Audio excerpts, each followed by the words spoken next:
continuing on our platform of prestigious people. I'm going to keep working on that name, but that's what it is for now. Thad Anderson back here at the Triple Crown Volleyball NIT, where over 200 teams are now starting the locomotive process. This train starts rolling through the weekend, President's Day weekend here in Salt Lake City, Salt Palace Convention Center, the Triple Crown Volleyball NIT. Well, something like this doesn't get done without some great hosting support, and the Utah Sports Commission is one big piece of that. And Joe Strand is with us. Joe, thanks for joining us. Thank you. Thanks for having me. Joe representing the Utah Sports Commission. And right out of the gates, let's be sure we mention that Utah, the branding of this is Utah is the state of sport. Correct. Tell Absolutely. us a little bit about what that means to you at the Utah Sports Commission. Well, I mean, when you think of Utah and sports, you think of, or most people will think of winter sports. You know, a lot of that is tied to the 2002 Winter Olympics, and so we get a lot of notoriety for the skiing and the speed skating and the sports such as that. But really, we're a year-round destination. As you can see here, we're playing a non-winter sport in the middle of February. And so we're more than just snow. We have the rock climbing and the mountain biking in the south part of the state. We do have the skiing and the speed skating. We have volleyball and lacrosse and rugby, and Utah's a great destination for all these types of sports, not just the winter. Funny, you mentioned the variety of sports. So I saw yesterday, I think it was yesterday, you were announced as one of 3 finalists for the 2017 Major League Quidditch Championship. That is correct. The MLQ. That is correct. So you're trying to bring Quidditch to Salt Lake City. You know what? You talk about covering all the sports. Boy, but isn't that running the gamut? You know, personally, I didn't know much about Quidditch, but it's as legitimate of a sport as many others. It's an athletic achievement, and people play it, and they come and have tournaments, and we're happy to welcome them, and especially a rising sport such as Quidditch. You know, if it's going to take off, we want to be on the forefront of that and welcome them and hopefully be a stop on their tour. MLQ, Major League Quidditch. Check that out online. A pretty young demographic involved in that too, which has got to be exciting for you. Absolutely. I don't think it's mainly collegiate players, some recent graduates, but it is a young sport, and it's a sport for the young.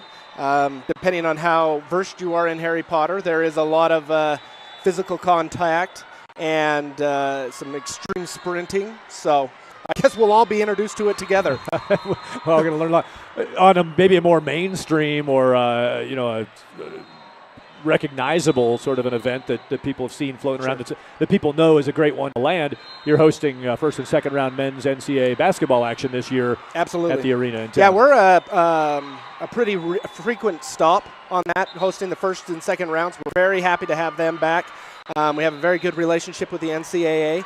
And that is always a great opportunity to shine some eyes on the state of Utah and Salt Lake City. Something else you have coming up, the Governor's State of Sport Awards in April. Sure. Tell us about that. Yeah, the Utah Sports Commission helps the Governor's office put on the Governor's State of Sport, where the Governor recognizes the best in the state in many different categories, everything from best high school male and female, all the way to event and highlight of the year. We have a Paralympic category, professional category, and we'll always also recognize someone with a lifetime achievement. That is going to be announced next week, as well as all the nominees. So if you're interested in that, the winners are picked by a voting. So people can go to stateofsport.com and vote for their favorite athletes in each category. Great. Sounds like a fun event. Well, let's focus on this event. So this weekend, and actually here in the Salt Palace Convention Center, I saw there's an outdoor expo going on too. There is, yeah. So there's a lot of camouflage over there. There's a lot of spandex over here. There's volleyball action going on. You can definitely tell who's going to what event. That's a good thing. It's easy if you're like an usher or a staffer here. You know which way to point. Yes, the people in the plaid and the low dirty hats, you're on the other side. So the Triple Crown Volleyball NIT. Let me do my math. I've been here for every one of them. I think third year now in the Salt Lake area. Talk to us about the partnership you have with Triple Crown Sports on this event. We're thrilled to have Triple Crown Sports come back again this year. This is a great event for us to host. One of the things that we like to focus on is family sports. So the youth sports, amateur sports, those that are going to get more than just one player. Although we like those as well, but sometimes you'll have a bike ride or a marathon race and one person will come. We like to have the whole family come, the whole team, a whole group of people come and enjoy Utah as it is. We like them to come and experience a place they've never been to, perhaps, stay in our hotels, eat at our restaurants, come and have a good experience here, and go back and speak well of the state. Among the numerous moving parts to an event like this, and you talk about the family, sort of the family dynamic and Sure. the average travel party size, your lodging community here. Tell us more about what's unique about Salt Lake's lodging offerings. Well, as in comparison to others, we're very compact. If you go to some other cities, especially those in the west, the downtown area is spread out.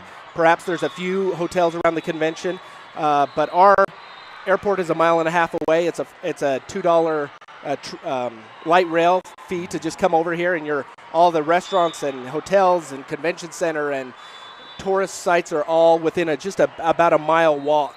And then if you have something different, the mountains are just right there. We're 15 minutes away from getting up into the mountains and being able to ski and hike and snowshoe and visit some fishing lakes and things like that, where other places may be an hour or two away to get that outdoor recreation. Yeah, TRAX is the light rail system, the train system here, and I talk about that all the time. I live in Colorado. And when we come out here, and I imagine the rental car community was a little bummed when that went into effect. I think they're doing okay. They still get Yeah, theirs. they're doing okay. But if you haven't done that before from the airport, TRAX, literally you go to the baggage claim area, and then you step out a door, TRAX picks up right there and drops you right in front, middle of downtown, right here in front of the arena and the convention center, and it's clean, it's quick, it's a couple bucks, like you said, for a ride. And that's fantastic. from the airport here. Once you get downtown, it's free. So anywhere you want to go downtown on that line, just get on, and you don't have to worry. You can get wherever you need to go. If your hotel's a little bit further, if you want to try out some of our local restaurants or pubs, just head on down and get you where you need to go. So you don't get to be political here now. You have to just be yourself. You have to be personal. Okay. So if you didn't, knowing what you know, you don't have to forget what you know, but if you didn't live here and you were going to bring your family into an event like this, what are the 2 or 3 things that you would just, if you had time outside of the competition, what are a couple things you would just have to do when you were here?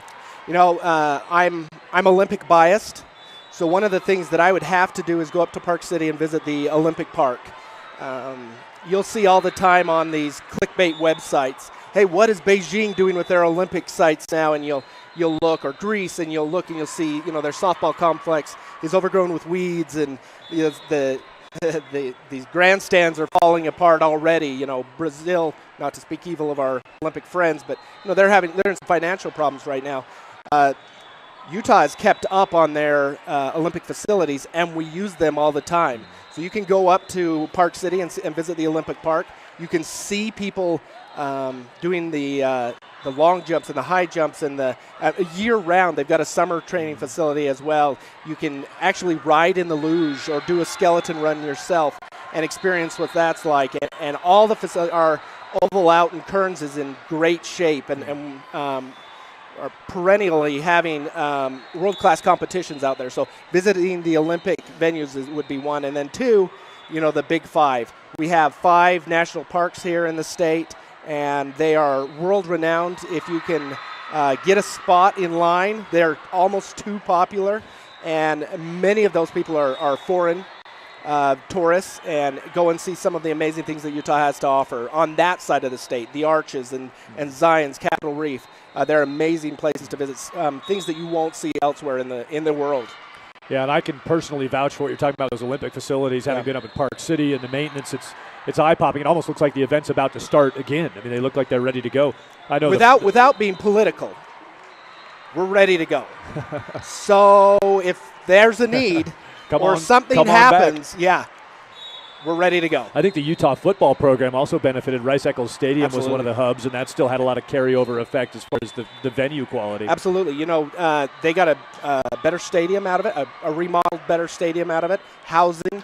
We all benefited from an improved freeway system, and a lot of those items that come along with the Olympics where you improve your community, and we're a better city and state because of it.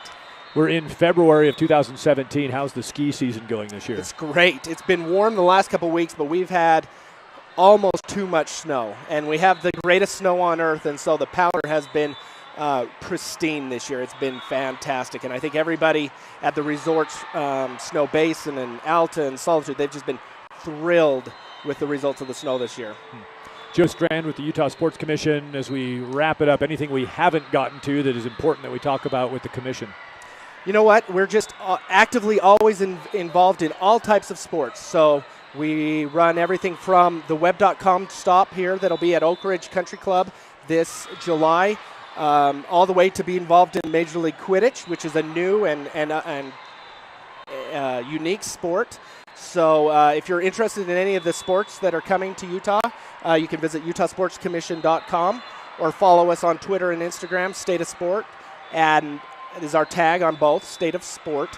And you can find out more of what's coming to Utah and get out and enjoy some of these different items that you may not be aware of, but come and watch some good volleyball, come and watch some world-class rugby, come and watch speed skating, anything that's going on in the state. We'll try to promote and get out there and welcome you to the state.